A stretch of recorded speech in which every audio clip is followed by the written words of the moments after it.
A mediunidade, meus amigos, é uma ferramenta que, quando bem aplicada, ela trará um bem enorme ao mundo.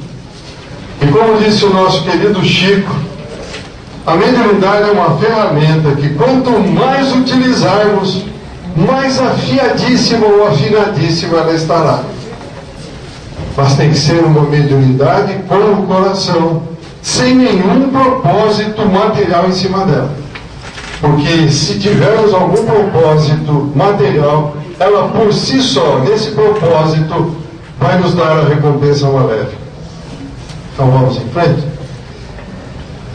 Então vamos ver o perispírito ou o corpo espiritual. No Livro dos Médiuns, capítulo 1º, segunda parte, está muito claro o que é o perispírito. O perispírito é um envoltório fluídico, semimaterial.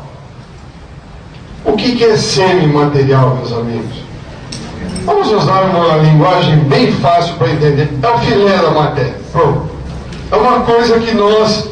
é a quintessência, a parte mais nobre da matéria, que nós ainda não temos a capacidade de perceber. Ainda não. Porque somos muito grosseiros, como nós brincamos sempre. Se tocarmos o dedo na tomada 220, nós vamos sentir um choquinho. Agora, pegar uma energia sutil, mal comparando com uma pilha, nós não vamos sentir nada. Assim seria o material fluídico semimaterial que envolve o perispírito, do qual o perispírito é feito. O perispírito, portanto, serve de ligação entre a alma e o corpo. Continuando para nós depois fazermos mais algum comentário. É o intermediário de todas as sensações que o espírito o recebe e pelo qual transmite a sua vontade ao exterior e atua sobre os órgãos do corpo. O que é o perispírito? É o elo de ligação entre a matéria e o espírito. Então, todas as informações que vão da matéria para o espírito, o perispírito transforma na linguagem adequada para que o espírito perceba. Toda a linguagem que vem do mundo espiritual, o perispírito transforma na linguagem adequada para que a matéria possa perceber. Então, sem o perispírito, a matéria é inanimada 100%. Então, sem o perispírito, não podemos agir sobre a matéria. O que mais que nós poderíamos falar sobre isso? O perispírito, então, meus amigos, é através dele que nós vamos exercer a nossa mediunidade. É através dele que nós vamos nos envolver com o mundo espiritual. Como é que eu sinto, digamos, uma dor que o espírito está sentindo? Através do perispírito. Os dois perispíritos se intercambiam, se envolvem, e tudo que o perispírito do espírito está passando para o meu perispírito, eu estou sentindo. Então isso é tudo transitório. No momento em que estamos neste intercâmbio, estamos sentindo. Quando há o desligamento, automaticamente nós deixamos de sentir.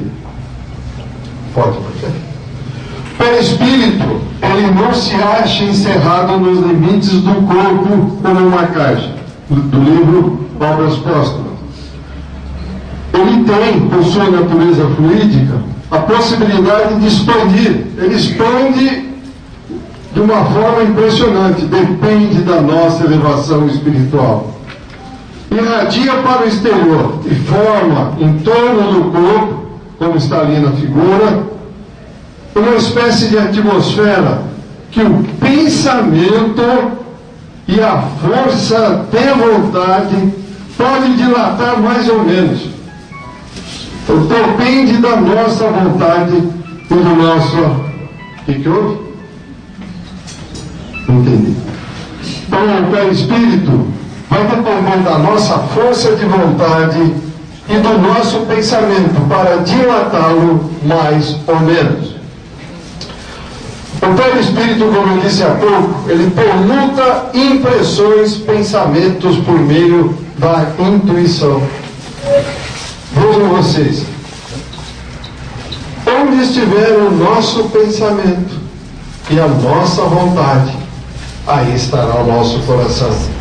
E daquilo que estiver cheio o nosso coração, falará a nossa boca. Ainda ontem, num trabalho espiritual, recebi um espírito da época da Inquisição, um cardeal, que estava preso a todo aquele ritual, a tudo aquilo que ele viveu em 1270. Tal e qual se ele estivesse vivendo ainda. Veja o pensamento, a nossa força, o pensamento e a força, a nossa vontade e a força do pensamento. Nós ficamos cristalizados nesta ideia e vivemos quanto tempo quisermos. Então, por isso que está ali, olha, que ele irradia, e dependendo do pensamento e da força de vontade, eu dilato, ou eu encolho o meu perispírito, eu faço a comunicação, ou eu não faço a comunicação com os espíritos. Mas só isto é suficiente? Não. Nós precisamos estar envolvidos com o coração. Se não estivermos envolvidos com aquela fé, com aquela vontade firme e sincera de ajudar, não adianta, gente, é tempo perdido. É o que eu brinco sempre, é o voo da galinha. Para ali, ó. Então nós precisamos fazer o voo da águia o mais alto possível para realmente encontrarmos a possibilidade de ser útil. Médium ostensivo. É uma qualidade do médium de se comunicar com facilidade. Mas para que ele tenha esta facilidade, depende do perispírito e da sua organização física. Ele já dilatou a sua senso-percepção, como disse a doutora outro dia, ele conseguiu melhorar a sua sensibilidade. Então depende do perispírito e da organização física. Ele já está realmente entendendo o que o Cristo veio nos trazer? Ele está entendendo a mensagem do Cristo? Se não estivermos entendendo, meus amigos, só vir bater ponto aqui no centro espírita, falar que trabalha, não brincando, não adianta fazer isso.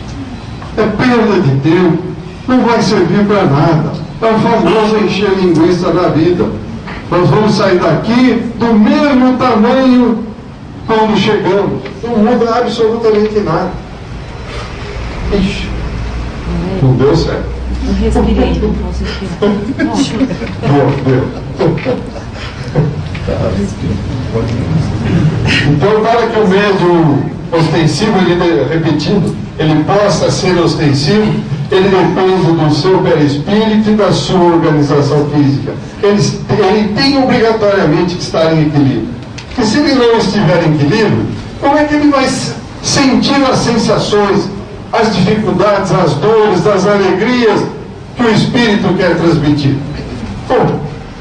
Eles têm que estar em equilíbrio. Porque se ele não estiver focado com monoideísmo na sua problemática, ele vai ter um contato muito mau com o espírito. Será um mau servidor.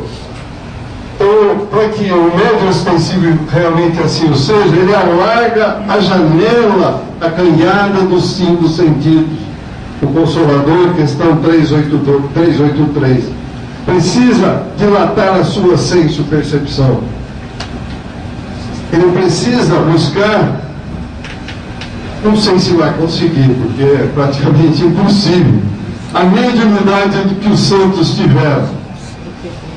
Mas pelo menos um esforço, porque nós sabemos que a reforma íntima, a tão decantada reforma íntima, não se faz numa única existência. Começou no reino mineral e vai terminar no reino arcangelical. Então, a mediunidade dos santos, nós devemos ter como exemplo e buscá-la sempre, com muito ardor, com muita vontade. Depurando sempre, aparando as arestas do nosso orgulho, do nosso egoísmo, enfim, todos esses males que nos atravancam e nos prendem aqui na matéria. O médium ostensivo, que é o médium ele tem que estar pronto para as suas provações e acreditar sempre que haverá uma intervenção espiritual para o ajudar. O livro dos o OM, que é o OM eu não sei, porque não foi eu que fiz aquilo ali, eu não sei o que é. Livro dos médios não é OM. Bom, nós vamos considerar que seja um mensageiro. Os mensageiros, está certo. Tem razão. Os mensageiros, capítulo 3. E nos mensageiros, capítulo 5, o contato maior que nós vamos tendo com os espíritos poderá ser considerado uma fatalidade ou uma necessidade. Quando nós começamos a trabalhar na espiritualidade, quais foram os primeiros contatos com o mundo espiritual que nós tivemos? Foram casos complexos ou foram casos mais simples? Estou esperando uma resposta. Que tem tantos médios? Mais simples, não tem dúvida. E à medida que nós vamos aprendendo a somar 1 mais 1, 2, divide por 3, acha a raiz quadrada, integral e por aí afora, as coisas vão ficando mais complicadas. Porque nós vamos ficando cada vez mais preparados. Então os casos mais complexos vão sendo trazidos para nós. Então fatalmente haverá uma evolução para cada um de nós. E batalharmos firme nisso. Mas não pegar um livro que já embaixo do braço e esperar que por osmose a gente aprenda e evolua. Não. Nós temos que estudar muito e, acima de tudo, trabalhar muito mais. Alguma pergunta, algum comentário até aqui, Luzano? Ou não? No Sexo e Destino, sim, quando começa o livro e tal, tem uma hora que o instrutor vai ajudar o André Luiz Neves, que é um colega advogado. certo. E na hora que ele vai ajudar, ele diz assim, que ele pede o auxílio, mas não com autoridade e tal, mas do professor que ensina aqueles que estão nas primeiras letras do alfabeto. Ele usa essa figura. Isso é o André Luiz, hein? Então, mas o próprio André Luiz, veja vocês, no nosso lar, quando ele chegou, eu trocava ideia com o Clarencio, estou pronto para o meu trabalho especializado. Por que especializado? Porque eu era médico. Mas o que você fazia na Terra não serve para nada. Vamos começar a aprender de novo aqui. Quer dizer, tem que começar de baixo, bem devagar, as coisas bem simples para chegar nas coisas mais complexas. Alguma pergunta a mais? Então vamos em frente.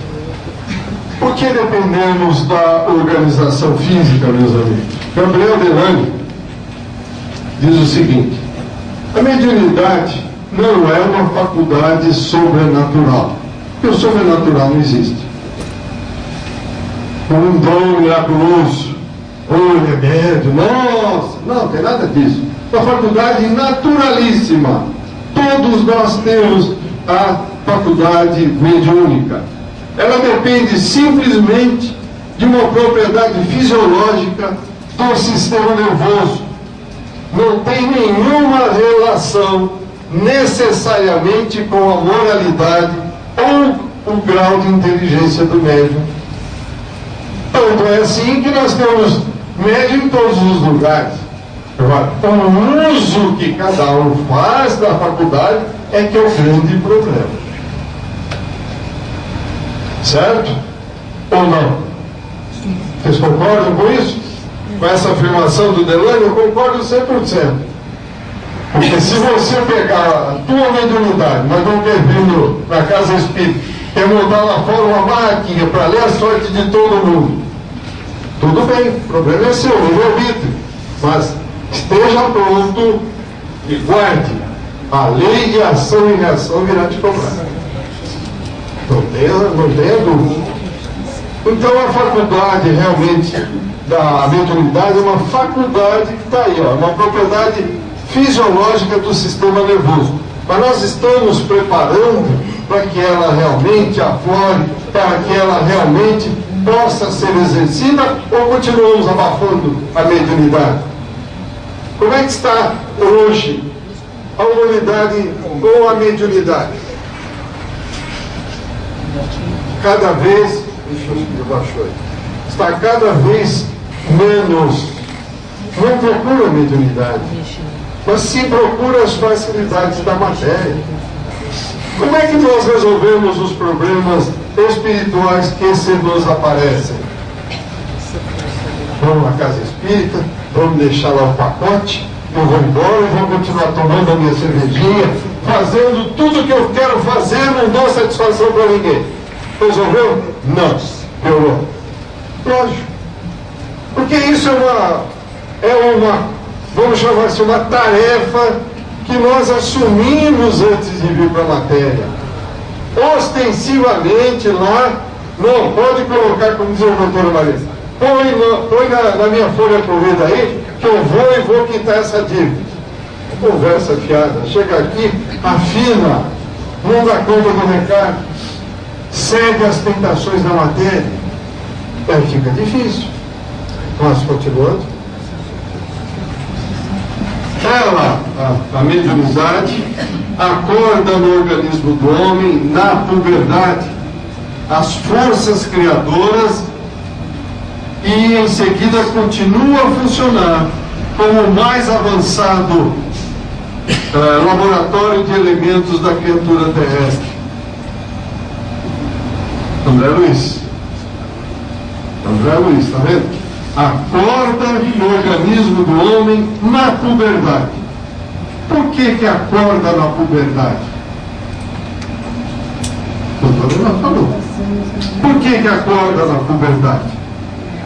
Porque na puberdade que a nossa epífise opinião vai acordar também. Não é quando começam as primeiras sensações da sexualidade? Vai falar alguma coisa ali? Mas tem mais um detalhe. Pode falar. No livro Inquisição do Caibar Schutter, ele, claro, que naquela época era essa a idade, mas ele diz que o livre-arbítrio começava aos 16. Então pode ser também mais um elemento aí para que comece na puberdade. Pode sim, com certeza. Então veja, é nesse momento que a glândula pineal desperta no ser humano. E como disse o doutor na semana passada, a glândula pineal é a glândula da vida mental. Aí começa na puberdade. Quer dizer, ela acorda no organismo do homem, na puberdade, as forças criadoras, e em seguida continua a funcionar como o mais avançado laboratório de elementos da criatura terrestre. Olha que coisa fantástica. E é isso realmente que acontece. Comentários, perguntas? Pois não, Eduardo. Mas se ela pode na puberdade, como é que a gente tem diversos relatos de crianças que nem conversam? Mas veja bem, elas conversam porque o tempo em que elas estão encarnadas ainda é muito pequeno. As lembranças da última vida estão quase que presentes.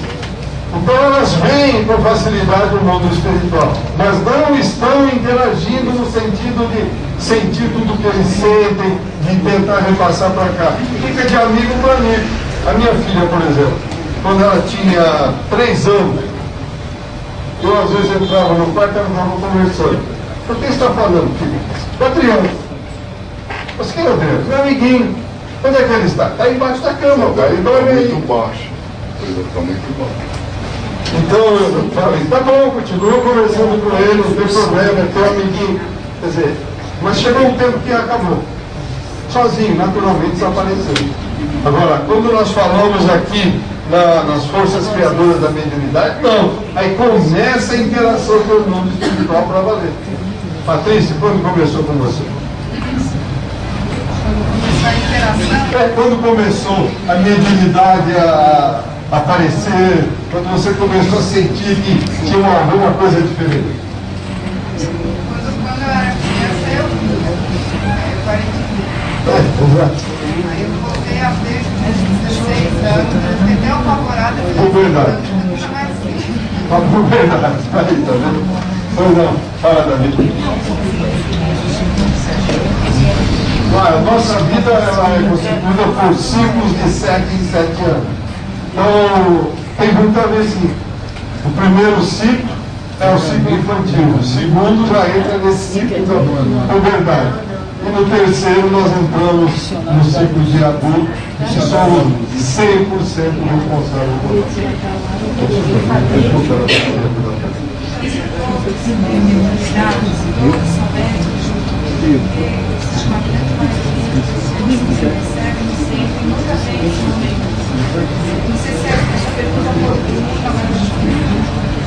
porque simplesmente esquecem de levantar a cabeça e procurar a Deus. Estão tão envolvidos com o mundo material que não percebem as sutilezas que estão sendo provocadas para trazê-los para Deus de volta. Até que vem um chamamento muito forte, muito pesado, aí a gente vem correndo. Me ajuda, Santo Espírito, estou com um problema sério.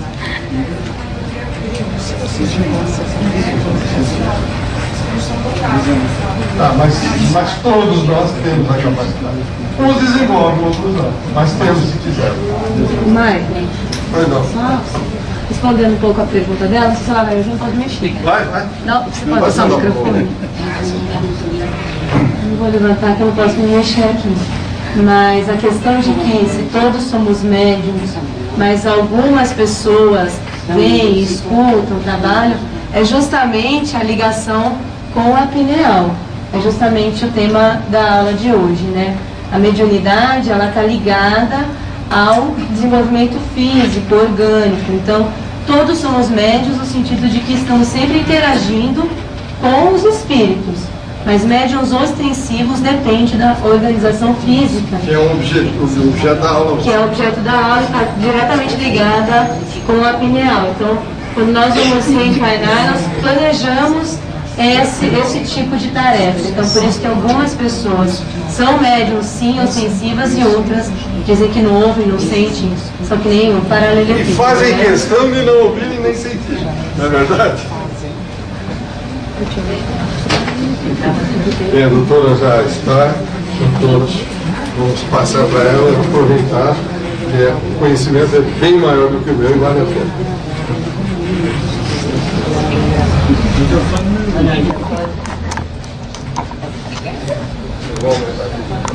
Tá muito baixo. Você já viu as primeiras... Quer que volte? Rapidamente, só para eu ver o que já foi dado. Tá. Vamos embora? Então, aqui estamos fazendo uma revisão toda a aura, né? Perispírito, aura, e a questão do médium ostensivo, que depende do perispírito e da organização física. Mas não, é claro, só do médium ostensivo, é que tem uma coisa diferente neles, né? Podemos ir? Então, essa parte já foi vista, né? Gabriel Bellani falando que a mediunidade está ligada a uma questão física, né? Foi isso. Muito bem. As expressões que eu estou usando aqui são repetitivas, porque eu acho que são assuntos que precisam ser bem revisados, senão a gente não entende alguma coisa para você entender, que é o processo da mediunidade. E aqui, todas as expressões que eu uso estão no Missionários da Luz e são expressões do Alexandre. Então, ela acorda no organismo do homem, na puberdade, as forças criadoras. E em seguida, continua a funcionar como o mais avançado laboratório de elementos da criatura terrestre. Eu fiz questão de anotar isso porque até 1958 a medicina ela considerava tão somente a questão da pineal como intervindo no processo de sexualidade na puberdade.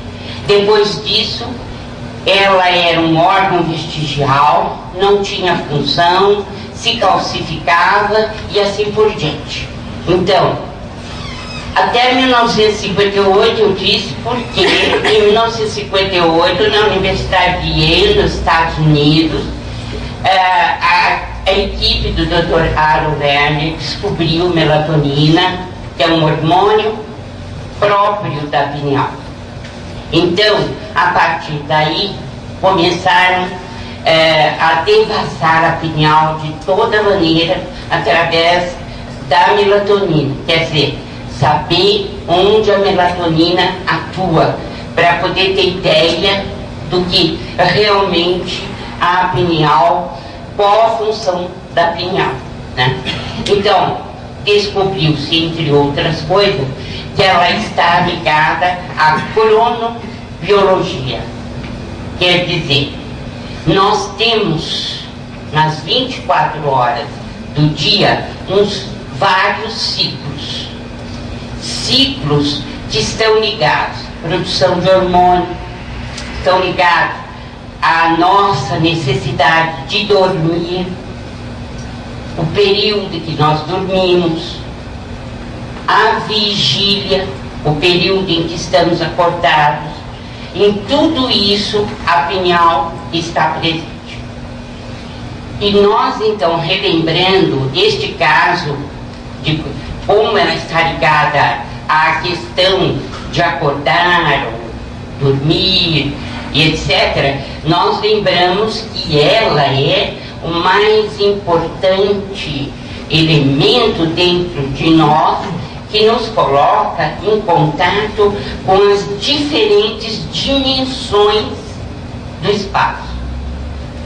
Então é natural, portanto, que ela esteja ligada à cronobiologia, porque ela está ligada às funções que nós desempenhamos na terceira dimensão, aquela dimensão onde nos encontramos. Mas não apenas nesta dimensão, ela também nos permite, e aí entra o Espiritismo, né, o relacionamento com a quarta dimensão, com a dimensão espiritual. E aí estamos falando de glândula da vida mental. Então vamos em frente. Então, segregando unidades de força, pode ser comparada à poderosa usina, que deve ser aproveitada e controlada no serviço de iluminação, refinamento e benefício da personalidade, e não relaxada em gasto excessivo do suprimento psíquico nas emoções de baixa classe. Apenas lembrando, emoções de baixa classe relativamente à sexualidade quer dizer promiscuidade sexual.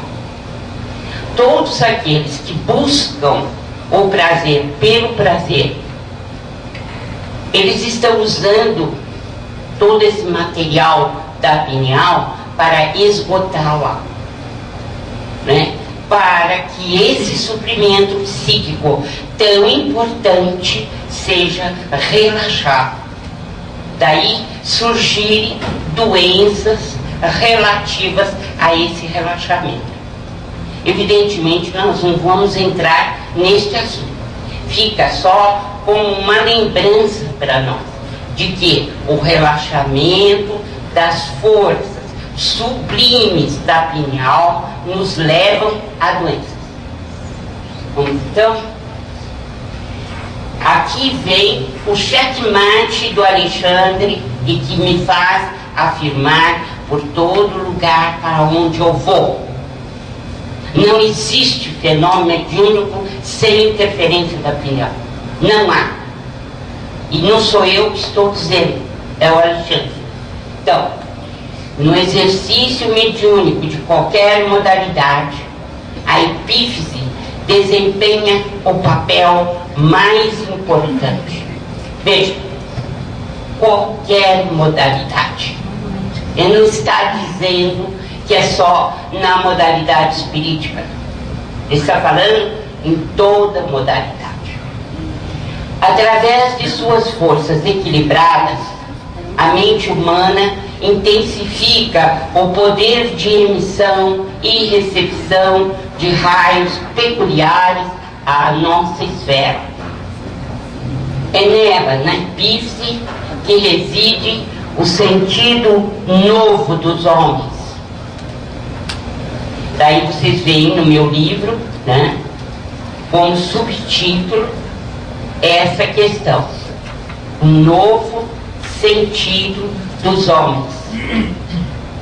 Qual é esse novo sentido dos homens? Ele está concentrado na opinião. E o desenvolvimento dela, então, nos leva a ampliar, né, todas as faculdades perispiríticas que ainda nós não temos.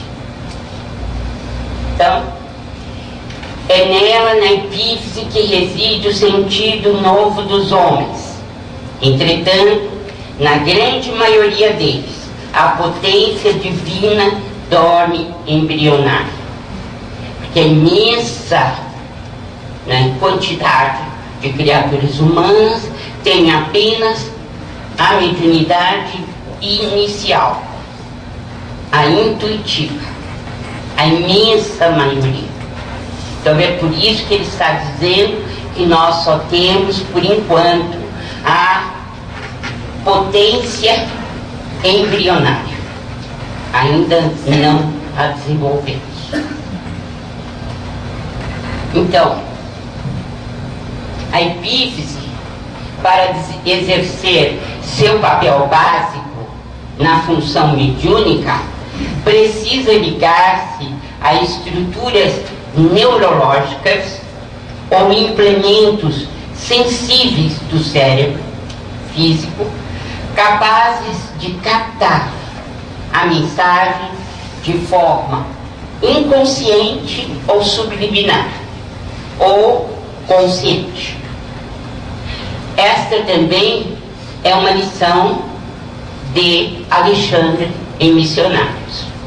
Quer dizer, a pineal é um órgão de senso-percepção.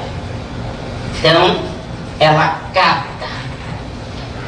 Mas ela precisa de implementos neurológicos para que esses implementos decifrem as mensagens que ela envia. Assim, eu já disse isso, né? Como você tem os olhos. Os olhos, eles captam todas as imagens à sua volta. Mas se não existisse o lobo occipital, você não entenderia o que você está vendo. Entendeu? Entendeu? Então, os olhos captam. E a interpretação é dada pelo lobo occipital. Existem doenças em que você não tem nada no aparelho visual. Você tem uma capacidade igual a todo mundo de ver as coisas, de ver tudo. Mas você é cego. Por quê? Você não interpreta o que você está vendo. Você tem uma lesão aonde? No lobo occipital. Você tem uma lesão no lobo occipital. Certo? Então, a pineal é um órgão afinadíssimo de senso-percepção. Ela capta as ondas eletromagnéticas, quer elas venham dos encarnados, quer elas venham dos desencarnados. Ela tem essa função.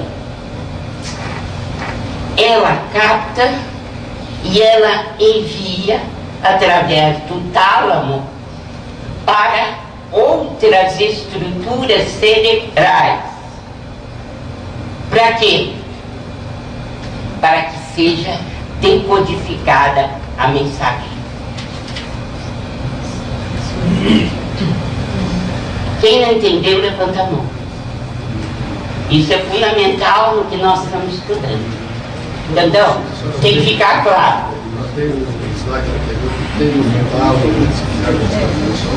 No anterior? Eu fui no lugar, né? Olha aqui. Mas tem outro que está melhor ainda.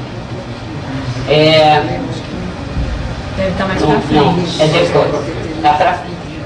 Isso aqui, ó. Ela está aqui, ó.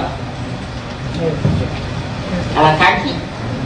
É um dos órgãos do sistema nervoso mais preservados da caixa craniana. Ela está bem no centro. E que tamanho ela tem? Uma ervilha, 100 miligramas, mais ou menos. E olha, é uma usina, né? Deus, uma coisa. Fala, rapidinho, que eu atrasada. Cada chácara, cada ponto de energia, ele tem uma representação no órgão do corpo. Sim, vamos em frente. Se pegar o coronário, a representação dele no corpo seria a epífise. Também. Também a epífise, além do tálamo. O tálamo e a epífise estão ligados ao coronário. Então, daí, depois de tudo isso que nós vimos, né? Então, vejam bem, só para repetir, para vocês guardarem bem. A pineal é um órgão de senso-percepção.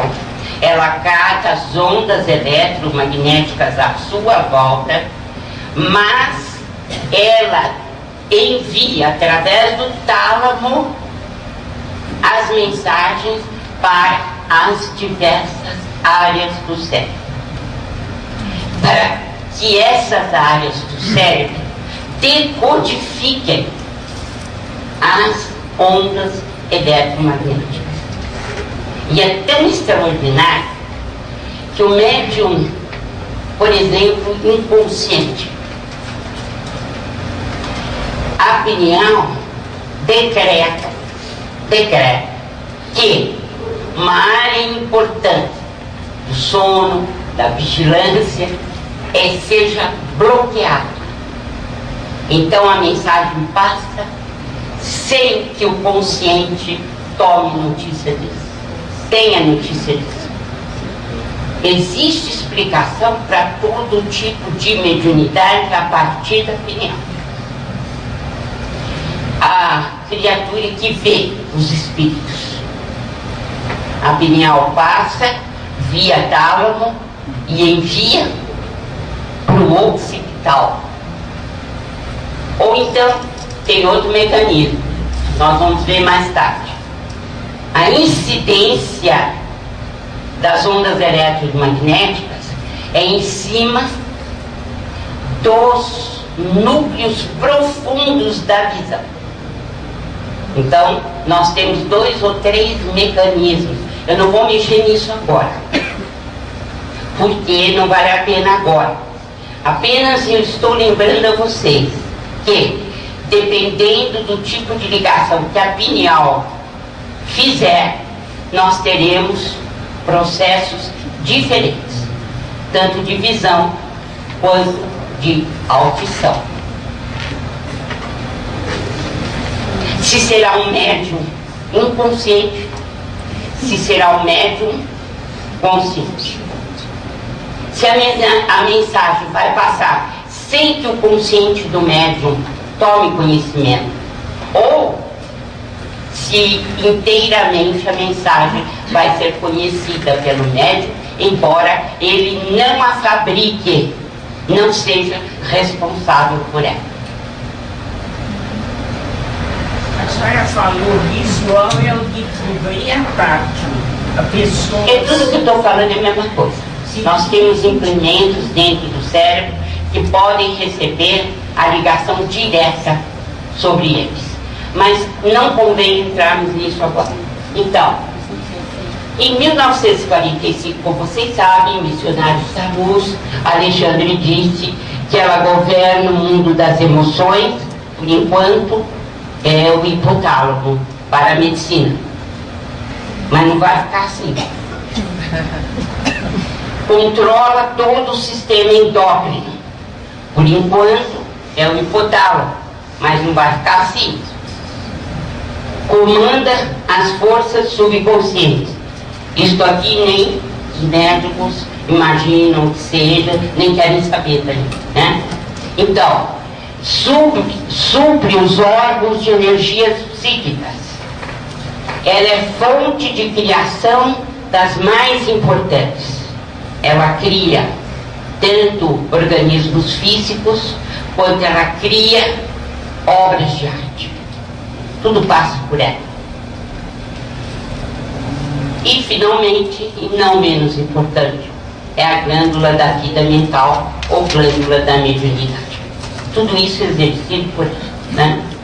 Em 1958, como eu disse para vocês, Aaron Lerner e colaboradores da Universidade de Yale descobriram a melatonina, que é um hormônio próprio da pineal, e a partir daí são inúmeras, milhares e milhares de pesquisas sobre a pineal no mundo todo, tendo alguns grupos que são muitíssimo importantes nessa pesquisa. Vamos em frente? Então aqui é mais claro para vocês, ó, onde fica o tálamo, o hipotálamo, a hipófise, e lá, onde eu mostrei no outro, um clique, né, da epífise ou glândula pineal.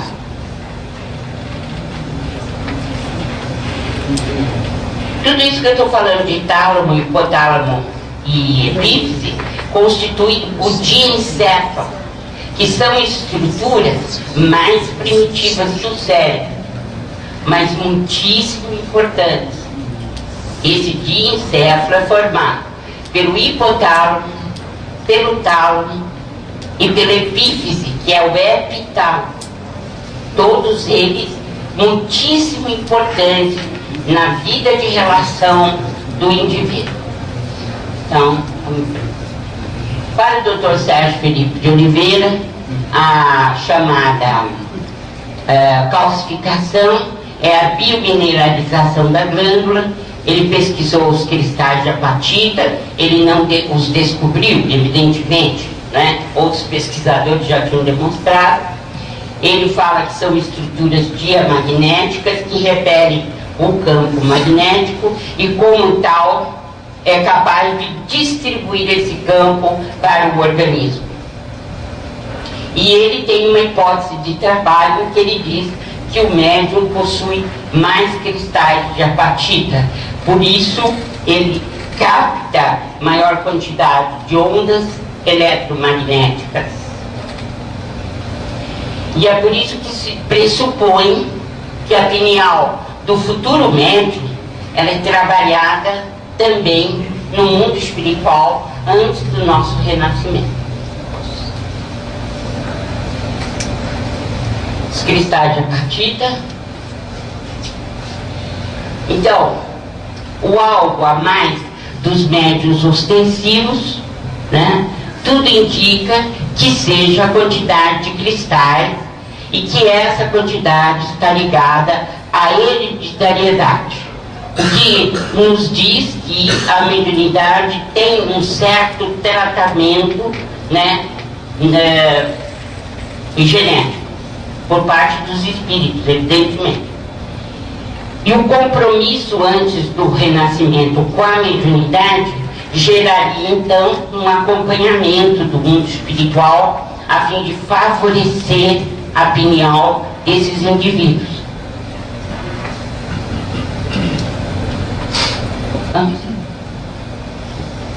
O algo a mais dos médiuns ostensivos, né, que nós estamos vendo, é o preparo do corpo espiritual antes do renascimento. Então nós vimos que o médium depende do corpo espiritual e depende da organização física. Então, o corpo espiritual preparado pelas equipes do além, do mundo maior. O perispírito sendo o molde do novo corpo, evidentemente, se ele é trabalhado, o cuidado especial vai se dar com a glândula pineal, que vai ser moldada por esse perispírito trabalhado também.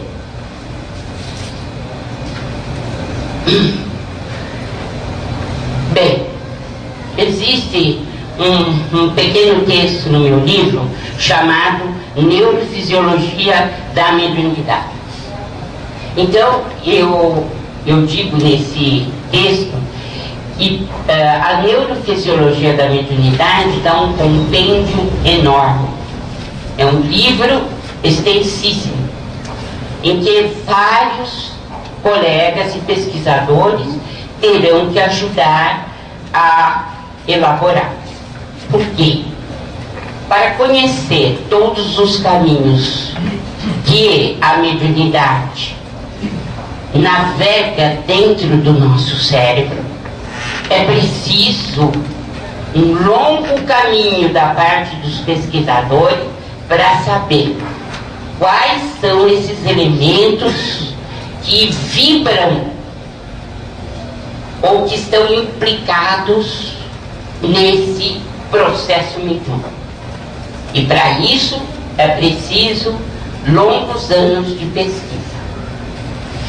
Mas nós temos dicas muito importantes na coleção Madeira-Vista.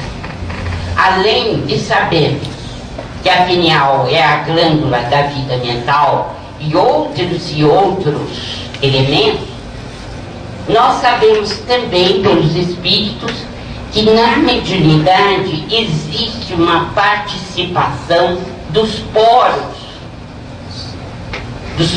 da pele e dos centros de força.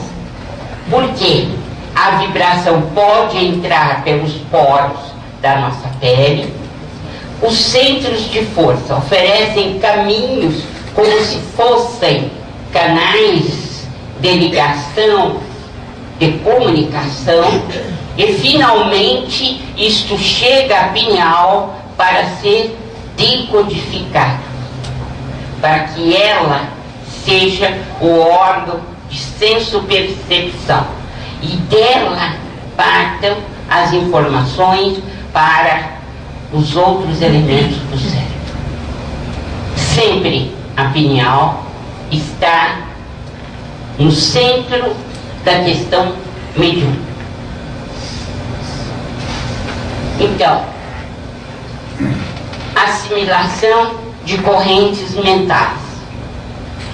E isto está muito ligado a todo tipo de mediunidade, inclusive a intuitiva. E os doutrinadores, principalmente, devem estudar a assimilação de correntes mentais. Por quê?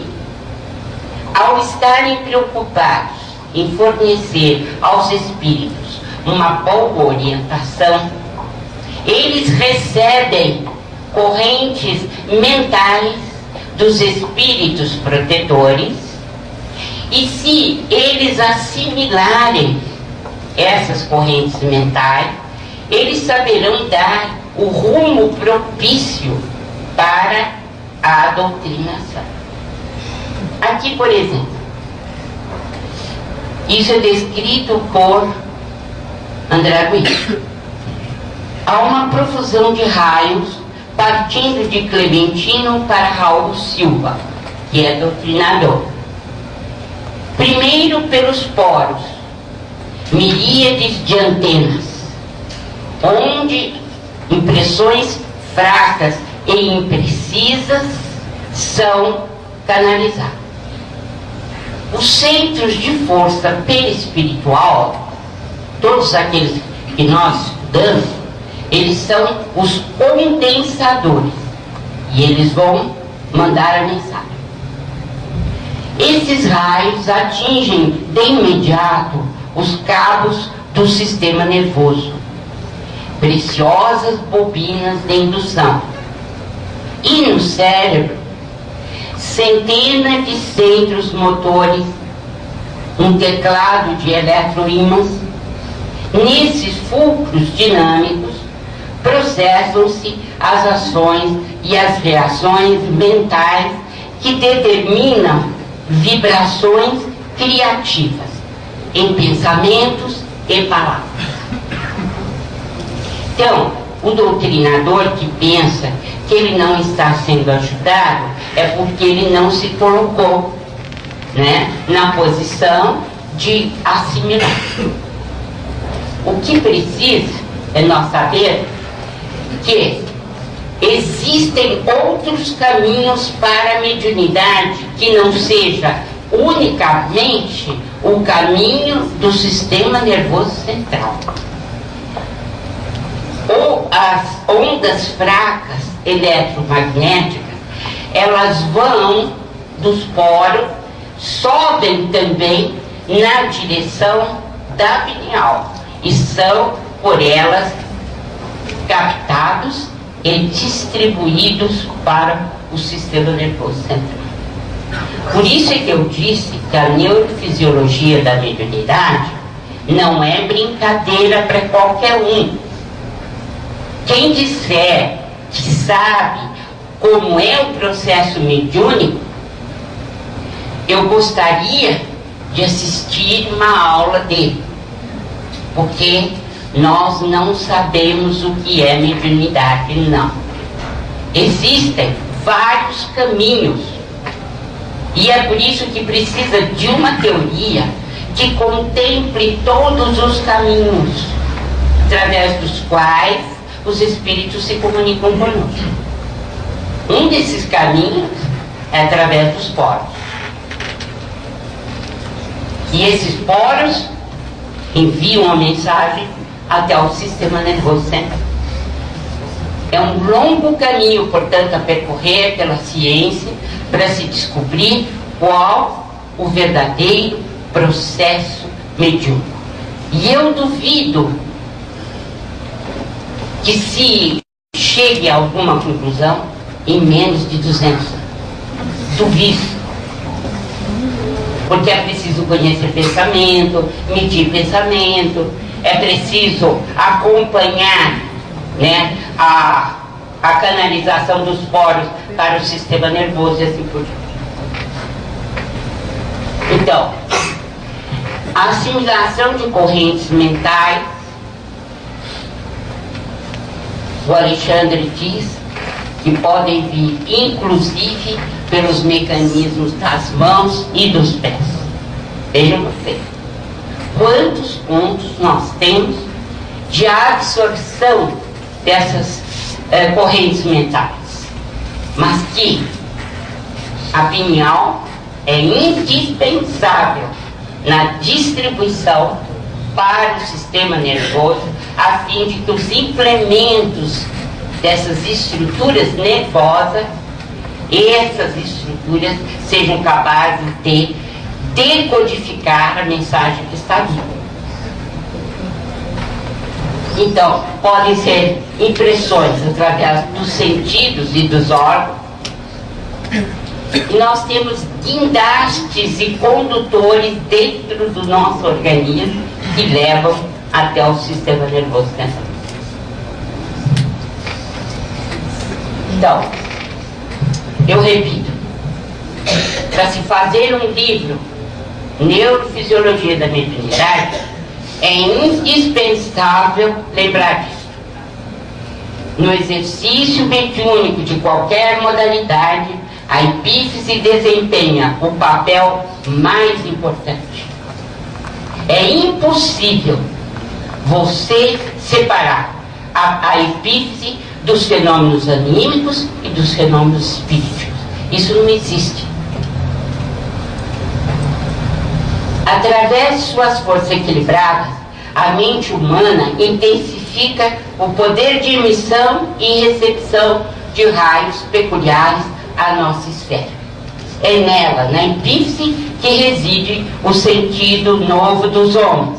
Entretanto, na grande maioria deles, a potência divina dorme embrionária. Assim como está embrionária, também entre os cientistas, nem embrionário não está esse conhecimento. Quer dizer, não temos a mínima noção, né, das fontes de onde partem os raios e como esses raios chegam até nós e como nós somos capazes de decifrá-los. Isso é trabalho para séculos, na verdade. Então, não acabei não? Esse é o último. Então, é preciso descobrir a ação prioritária da pineal. E eu não vou falar hoje, porque isso aqui faz parte do Neurofisiologia da Mediunidade. A mediunidade, o leito da mediunidade é o pensamento. O pensamento tem átomos mentais. E por isso mesmo, a ação dele está relativamente ligada à física quântica, né? À mecânica quântica. Bem, então, existem dois processos mediúnicos que vão fazer parte desse livro aí, ferrado, que alguém vai fazer no futuro, que é, né, dois mecanismos da mediunidade. Um através de ondas. Então, os átomos mentais funcionando como ondas. E o outro mecanismo, o de partículas, em que os átomos mentais serão utilizados na sua porção partícula. Então, esses átomos mentais funcionam ora como ondas, ora como partículas. E é preciso uma teoria que contemple tudo. Eu só trouxe isso aqui para dizer para vocês o seguinte: nós não sabemos nada, né? Mas, pelo menos, vislumbramos alguma coisa, né?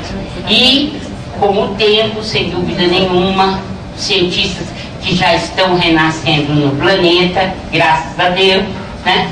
E que são de origem, né, espiritual muito elevada, eles poderão nos trazer, quem sabe, a chave para essa teoria, ou pelo menos colocar a teoria, testar essa teoria e nos ensinar mais coisas sobre mediunidade.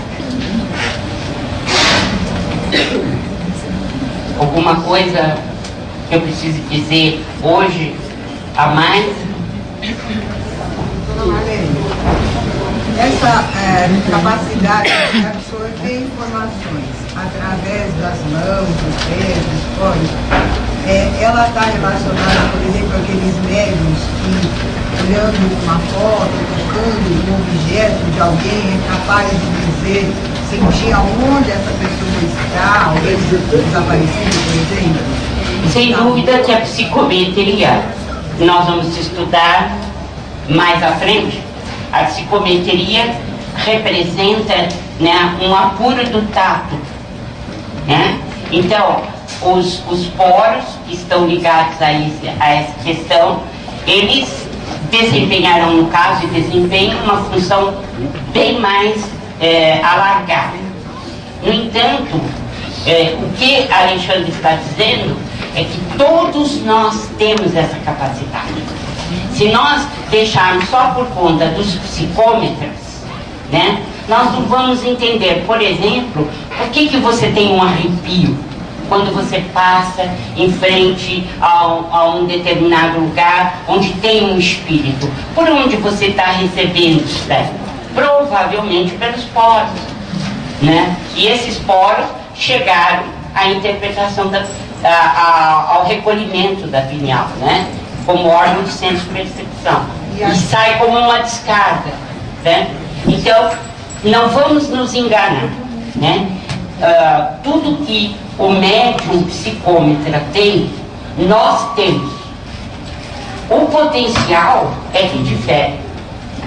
Então, no psicômetra, que é utilizado pela Polícia dos Estados Unidos em larga escala, o psicômetra, ele tem uma capacidade muito maior que a nossa, né? Mas todos nós, isso não se pode esquecer, todos nós temos a capacidade de reter ou de sermos uma espécie de peneira, né? Que por onde passam, quer dizer, os nossos poros são uma espécie de peneira, por onde passam os raios do mundo espiritual, né? Não vamos deixar isso passar, não. Todos nós possuímos essa capacidade. E aí apenas os 5 sentidos para curar essa parte. Os 5 sentidos, na verdade, se ampliam a partir daí. Aquelas coisas que